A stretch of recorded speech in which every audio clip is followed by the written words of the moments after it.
Les problèmes de l'Algérie avec les Émirats, avec le Maroc, avec le Mali, le nouveau virage opéré par les Russes. L'Algérie s'est retrouvée dans sa situation de pays isolé, menacé, exposé à tous les dangers, encerclé par les foyers de tension et par des alliances de puissances régionales et mondiales. De 2014 à 2024, le régime algérien a commis 3 grosses erreurs, 3 dérives qui ont affaibli le pays, qui l'ont bousculé, qui l'ont plongé dans des crises économiques et politiques. Première dérive, le 4e mandat de Bouteflika, 2014. Un président malade. En 2017, le Maroc, premier concurrent de l'Algérie, a réintégré l'Union africaine en 2017. À partir de 2017, en 2016 et 2017, le roi du Maroc faisait une tournée dans les pays africains. La diplomatie marocaine était très active. Le roi du Maroc était nettement en bonne santé, plus jeune, a permis à son pays, le Maroc, de revenir au sein de l'Union africaine. Il a approfondi ses relations avec l'Afrique de l'Ouest. Il a fait des avancées remarquables sur le dossier du Sahara occidental. Les problèmes de l'Algérie avec les Émirats, avec le Maroc, avec le Mali, le nouveau virage opéré par les Russes, comme on l'a expliqué dans la précédente émission. L'alliance russo-émiratique a été dessinée pour réaliser une stratégie de conquête en Afrique de l'Est jusqu'en Afrique subsaharienne.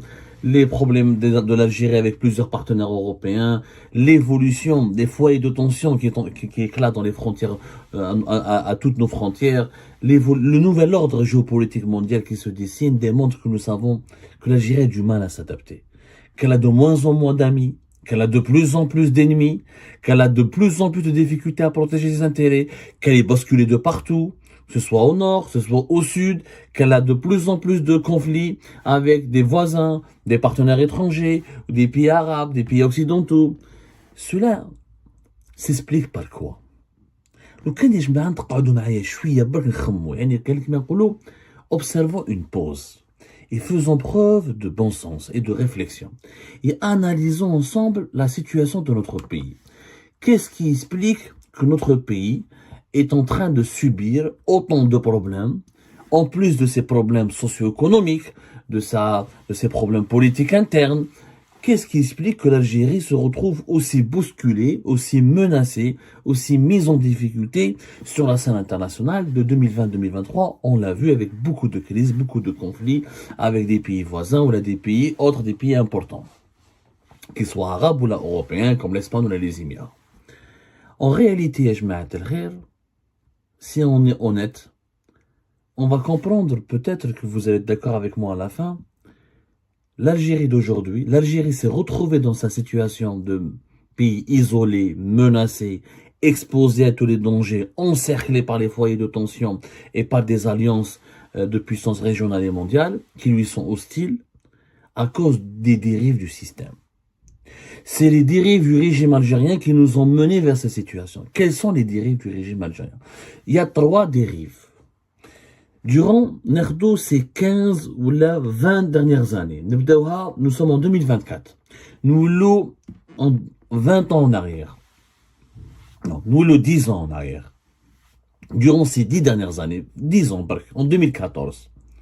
De 2014 à 2024, le régime algérien a commis 3 grosses erreurs, 3 dérives qui ont affaibli le pays, qui l'ont bousculé, qui l'ont plongé dans des crises économiques et politiques, qui ont fait tellement de mal à l'Algérie et qui ont offert aux concurrents de l'Algérie, qui sont devenus plus tard des adversaires, un boulevard royal pour nous dominer et pour nous surpasser. Première dérive, le 4e mandat de Bouteflika, 2014. Un président malade. Président clairement malade. Un président qui parlait à peine, etc. On va pas refaire le film de la maladie de Bouteflika, son AVC. Bouteflika était un président flamboyant, mais à partir de 2013, avec son accident vasculaire cérébral, il a été hospitalisé à maintes reprises en France, les épisodes de Val-de-Grâce. En 2014, clairement, il n'aurait pas dû rester président. C'est le système algérien, c'est le régime algérien était intelligent. Il aurait fallu préparer un successeur à Abdelaziz Bouteflika dès 2013. Il est vrai qu'il est tombé une première fois malade en 2005, mais ça n'a pas duré longtemps. C'était du 26 novembre au 17 décembre 2005. Ensuite, il a été, après ça, c'est son premier séjour au Val-de-Grâce à Paris, mais il a été soigné, etc. Ça s'est bien passé. Ensuite, du 19 au 21 avril 2006, il a été une deuxième fois hospitalisé, mais c'était pas très grave, il était toujours en bonne santé. Mais c'est l'épisode de 2013, du 27 avril au 16 juillet 2013, où il a été hospitalisé pendant 80 jours à Paris, à la suite d'un AVC. C'est à ce moment-là que le régime algérien aurait dû trouver une solution. D'ailleurs, à l'époque, le général Tofek était clairement pour une non-reconduction du Abdelaziz Bouteflika et pour trouver une solution quatrième mandat. Mais le quatrième mandat, le régime algérien s'est acharné. Au lieu que de trouver un successeur à Bouteflika, on a fait le quatrième mandat. Qu'est-ce qui s'est passé? Avec un président malade, sur la scène internationale, l'Algérie était totalement absente. Choufou en 2014, Bouteflika était malade. 2016, 2017, il s'est devenu encore plus malade. Qu'est-ce qui s'est passé? En 2017, le Maroc, premier concurrent de l'Algérie, concurrent qui est devenu aujourd'hui un adversaire, tellement l'hostilité, l'animosité entre les deux pays s'est aggravée, a réintégré l'Union africaine en 2017. À partir de 2017, en 2016 et 2017, le roi du Maroc faisait une tournée dans les pays africains, la diplomatie marocaine était très active, le roi du Maroc était nettement en bonne santé, plus jeune, a permis à son pays, le Maroc, de revenir au sein de l'Union africaine, alors que l'Union africaine, le Maroc était exclu de l'Union africaine, où il avait un problème avec l'Union africaine depuis début des années 60, à cause du conflit autour du Sahara occidental, où l'Union africaine reconnaissait la légitimité du Sahara occidental en tant que territoire autonome et indépendant du territoire marocain. Mais le Maroc est revenu en force. Il est revenu en force. Bon, et le Maroc a quitté l'Union africaine plus exactement en 1984. Mais les problèmes avec l'Union africaine ont commencé dès le début des années 60, après, à cause du Sahara occidental, les années 70, les années 80. Au moment où l'Algérie s'était effacée, à cause de la maladie de Bouteflika et à cause de son incapacité à participer aux grands événements internationaux, etc., eh ben, le Maroc a pris son envol. La même chose, par exemple, les Émirats, avec lequel aujourd'hui nous avons un énorme problème. Leur dirigeant est âgé uniquement de 62 ans. Mohamed Ben Zayed Al Nahyan, c'est à partir justement sa carrière politique a commencé à exploser, justement à partir, il a commencé à mûrir et ses idées politiques ont commencé à partir de 2014-2015. 2020-2022, il a explosé. Mais au moment où les pays comme les Émirats, comme l'Arabie Saoudite, comme le Maroc étaient en train de renouveler l'âge de leurs dirigeants, ou un renouvellement générationnel, en train de stabiliser leur pouvoir autour de dirigeants en bonne santé, avec des idées modernes, travailleurs, etc., l'Algérie avait commis l'immense bêtise de laisser Bouteflika au pouvoir en 2014. Et ça a été la première dérive. C'était la première dérive, يا جماعة, باش نتفاهموا مليح.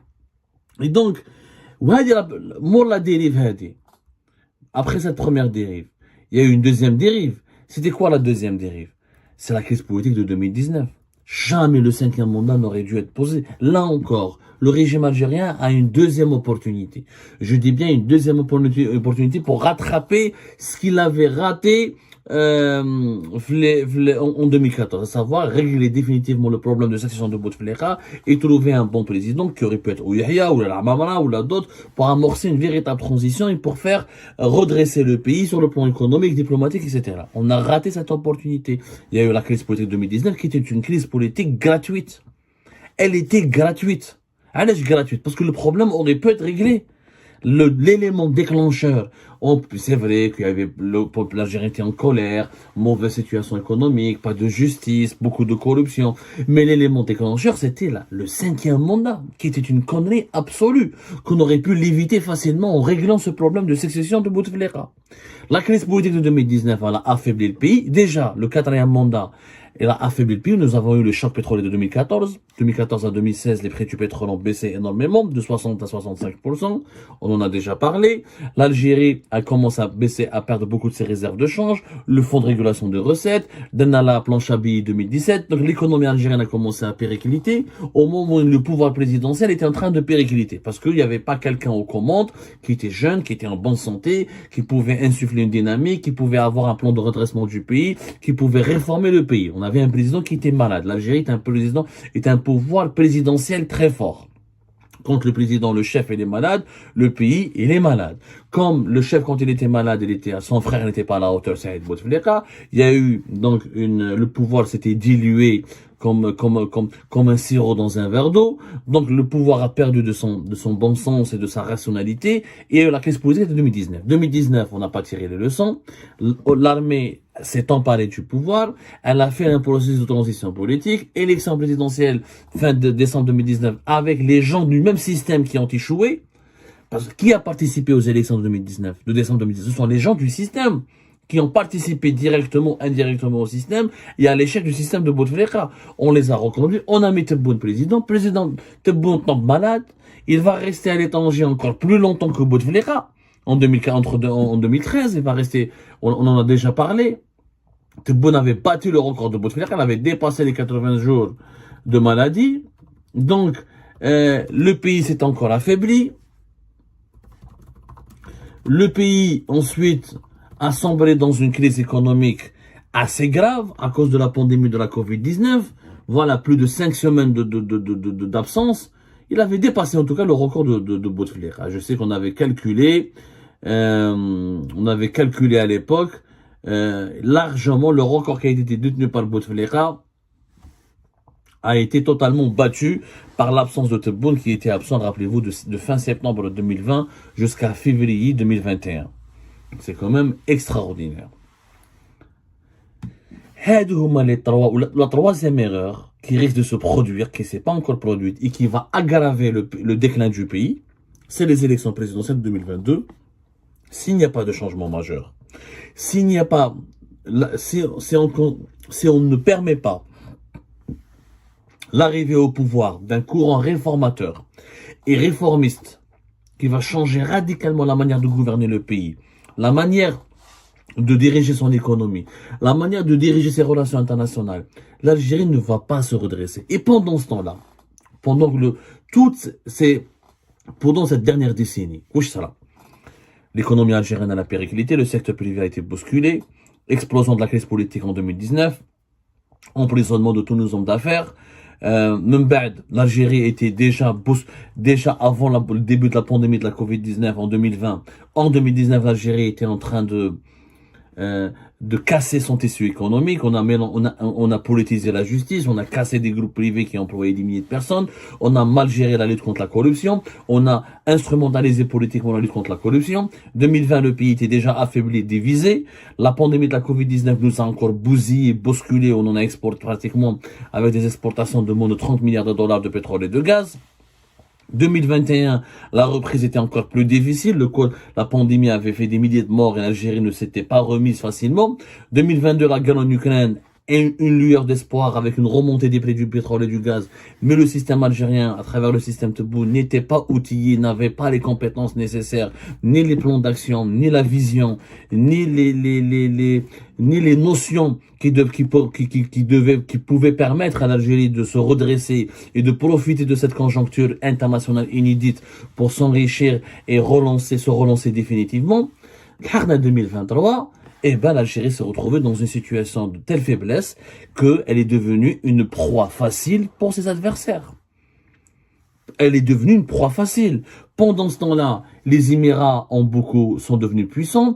L'Arabie Saoudite a renouvelé, il y a eu un renouvellement générationnel avec un BS. Les Émirats, un renouvellement générationnel avec un BZ. Les Émirats et l'Arabie Saoudite ont renforcé leur puissance économique à travers des réformes et une mode de gestion très intelligent, très pragmatique de leur économie. En face de nous, le Maroc s'est renforcé, parce que l'Algérie s'est affaiblie. Donc, la place lui a été cédée pour qu'il renforce son leadership régional. Et c'est beaucoup il a approfondi ses relations avec l'Afrique de l'Ouest. Il a fait des avancées remarquables sur le dossier du Sahara occidental. Il a obtenu ensuite la reconnaissance américaine en normalisant ses relations avec Israël. Et après de cela, il a constitué des alliances très stratégique avec les Émirats Arabes Unis et l'Arabie Saoudite. Il a renforcé ses relations avec les monarchies du Golfe. Donc, au moment où nous étions en crise, avec un système malade, des dirigeants malades, incapables de réformer, incapables d'unifier le front interne, les autres pays qui étaient nos concurrents se sont nettement renforcés, se sont même développés, affichent des ambitions régionales hyper impressionnantes. Dubaï, elle fait l'exposition universelle, le Maroc candidat pour la Coupe du Monde 2030, l'Arabie Saoudite qui a changé totalement de modèle économique, elle s'est ouvert au tourisme, elle a annulé le wahhabisme, etc. L'Égypte avec Sisi qui relance des grands projets, même si ça marche pas même si ça marche pas comme aux Émirats, en Arabie Saoudite, l'Égypte quand même, qui a retrouvé un petit peu son dynamisme et son influence continentale. D'autres puissances régionales se sont invitées dans notre région, qui est la Turquie, la Russie qui est devenue, qui a bousculé la France, qui a éjecté la France petit à petit de l'Afrique du Nord et du Sahel pour devenir le nouveau gendarme du Sahel notamment, l'implication de la Russie en Libye. Pendant tous ces événements où le monde était en train de changer sous nos yeux, notre pays malheureusement, il était en train de décliner.